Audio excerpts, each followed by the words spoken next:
ओम श्री गणेशाय नमः। ओम श्री परमात्मने नमः। संक्षिप्त श्री पद्म पुराण षष्ठी खंड ग्रंथ का उपक्रम तथा इसके स्वरूप का परिचय।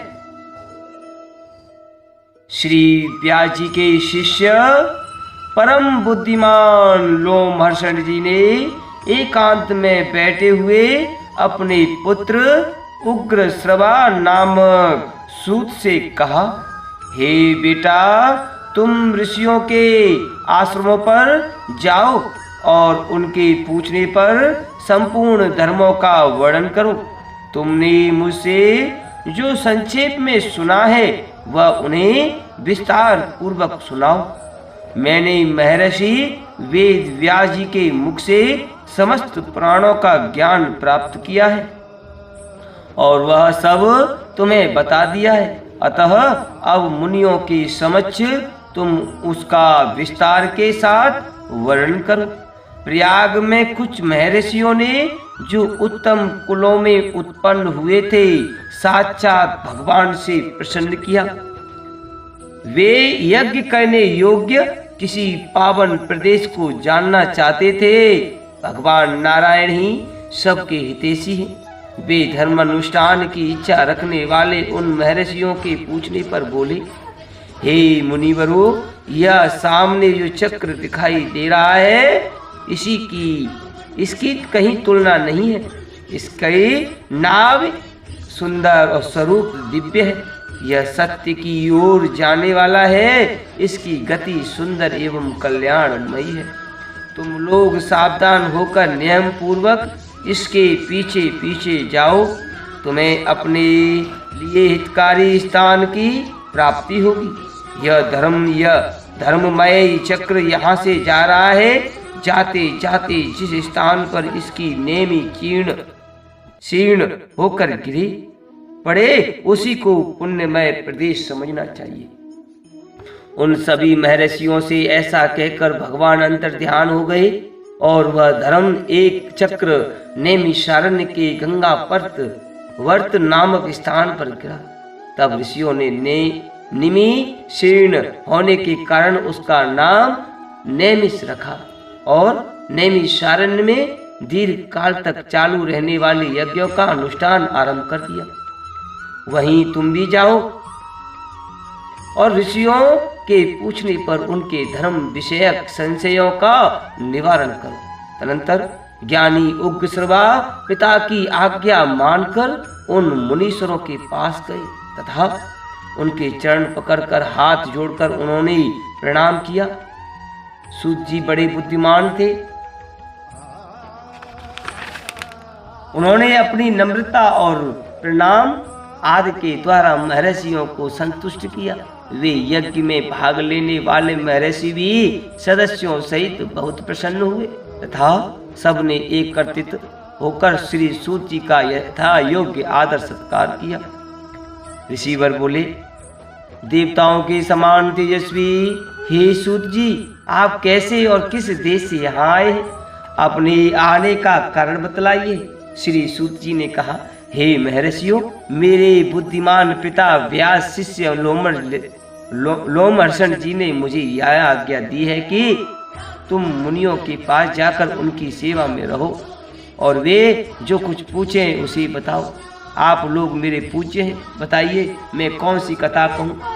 पुराण, इतिहास अथवा भिन्न भिन्न प्रकार के धर्म जो आज्ञा दीजिए वही सुनाओ।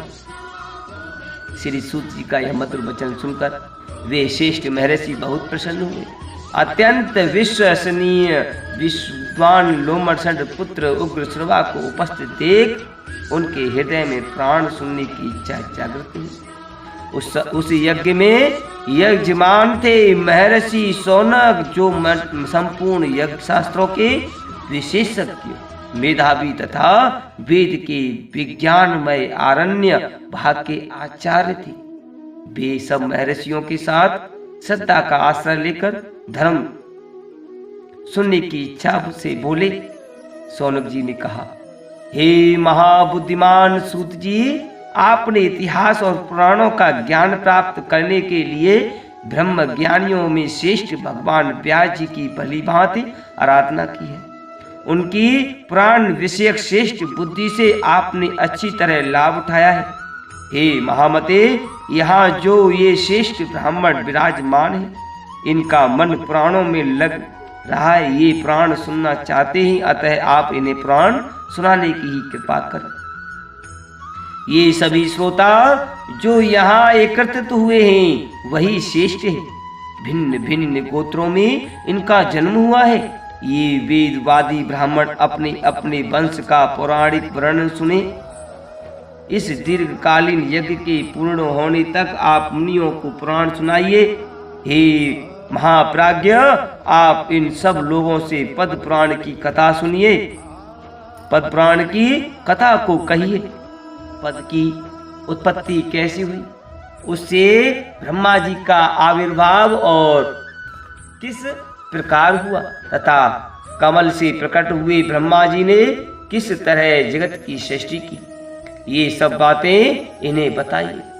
उनके इस प्रकार पूछने पर लोमहर्षण कुमार श्री सूत जी ने सुंदर वाणी में सूक्ष्म अर्थ से भरा हुआ अन्याय पूर्वक वचन कहा। हे महर्षियों, आप लोगों ने जो मुझे पुराण सुनाने की आज्ञा दी है, इससे मुझे बड़ी प्रसन्नता हुई है। यह मुझ पर आपका महान अनुग्रह है। संपूर्ण धर्मों के पालन में लगे रहने वाले पुराणवेता विद्वानों ने जिनकी भली भांति व्याख्या की है, उन पुराणों विषयों को मैंने जैसे सुना है उसी रूप में वह सब आपको सुनाऊंगा। सत्पुरुषों की दृष्टि में सूत जाति का सनातन धर्म यही है कि वह देवताओं और ऋषियों तथा अमित तेजस्वी राजाओं की वंश परंपरा को धारण करे, उसे याद रखे तथा इतिहास और पुराणों में जिन ब्रह्मवादी महात्माओं का वर्णन किया गया है उनकी स्तुति करे। क्योंकि जब वैन कुमार राजा पृथु का यज्ञ हो रहा था, उस समय सूत और मगध ने पहल उन महाराज की स्तुति ही की थी। उस स्तुति से संतुष्ट होकर महारात्मा पृथु ने उन दोनों को वरदान दिया। वरदान में उन्होंने श्री सूत जी को सूत नामक देश और मागध को मगध राज्य प्रदान किया था। क्षत्रिय के वीर्य और ब्राह्मणी के गर्भ से जिसका जन्म होता है वह सूत कहलाता है। ब्राह्मणों ने मुझे पुराण सुनाने का अधिकार की दिया है। आपने धर्म का विचार करके ही मुझसे पुराण की बातें पूछी हैं। इसलिए इस भूमंडल में जो सबसे उत्तम एवं ऋषियों द्वारा सम्मानित पद पुराण है, उसकी कथा आरंभ करता हूँ। श्री कृष्ण द्वैपायन व्यास जी साक्षात नारायण के स्वरूप हैं। वे ब्रह्मवादी सर्वज्ञ, संपूर्ण लोकों में पूजित तथा अत्यंत तेजस्वी हैं। उन्हीं से प्रकट हुए पुराणों का मैंने अपने पिताजी के पास रहकर अध्ययन किया। पुराण सब शास्त्रों के पहले से विराजमान है। ब्रह्मा जी ने कल्प के आदि में सबसे पहले पुराणों का ही स्मरण किया था। पुराण त्रिवर्ग अर्थात धर्म, अर्थ और काम के साधक एवं परम पवित्र है। उनकी रचना 100 करोड़ श्लोकों में हुई है। समय के अनुसार इतने बड़े पुराणों का श्रवण और पठन असंभव देखकर स्वयं भगवान उनका संक्षेप करने के लिए प्रत्येक द्वापर में व्यास रूप से अवतार लेते हैं और पुराणों को 18 भागों में बांटकर उन्हें 4 लाख श्लोकों में सीमित कर देते हैं। पुराणों का यह संक्षिप्त संस्करण ही इस भूमंडल में प्रकाशित होता है। देवलोकों में आज भी 100 करोड़ श्लोकों का विस्तृत पुराण मौजूद है। अब मैं परम पवित्र पद पुराण का वर्णन आरंभ करता हूँ। उसमें 5 खंड और 55,000 श्लोक हैं। पद पुराण में सबसे पहले षष्ठी खंड है, उसके बाद भूमि खंड आता है, फिर स्वर्ग खंड, उसके पश्चात पाताल खंड, तदनंतर परम उत्तम उत्तर खंड का वर्णन आया है। इतना ही नहीं, इतना ही पद पुराण है। भगवान की नाभि से जो महान पद कमल प्रकट हुआ था, जिससे इस जगत की उत्पत्ति हुई है, उसी के वृतांत का आश्रय लेकर यह पुराण प्रकट हुआ है। इसलिए इसे पद पुराण कहते हैं। यह पुराण स्वभाव से ही निर्मल है, उस पर भी इसमें श्री विष्णु भगवान के महात्म्य का वर्णन होने से इसकी निर्मलता और भी बढ़ जाती है। देवादिदेव भगवान विष्णु ने पूर्व काल में ब्रह्मा जी के प्रति जिसका उपदेश किया था तथा ब्रह्मा जी ने जिसे अपने पुत्र मरीच को सुनाया था, वही यह पद पुराण है। ब्रह्मा जी ने ही इसे इस जगत में प्रज्वलित किया है। ओम नमो भगवते वासुदेवाय। ओम नमो नारायणाय नमः। अगला अध्याय श्री भीष्म और पुलस्त्य संवाद। षष्ठी क्रम का वर्णन तथा भगवान विष्णु की महिमा। ओम नमो नारायणाय नमः।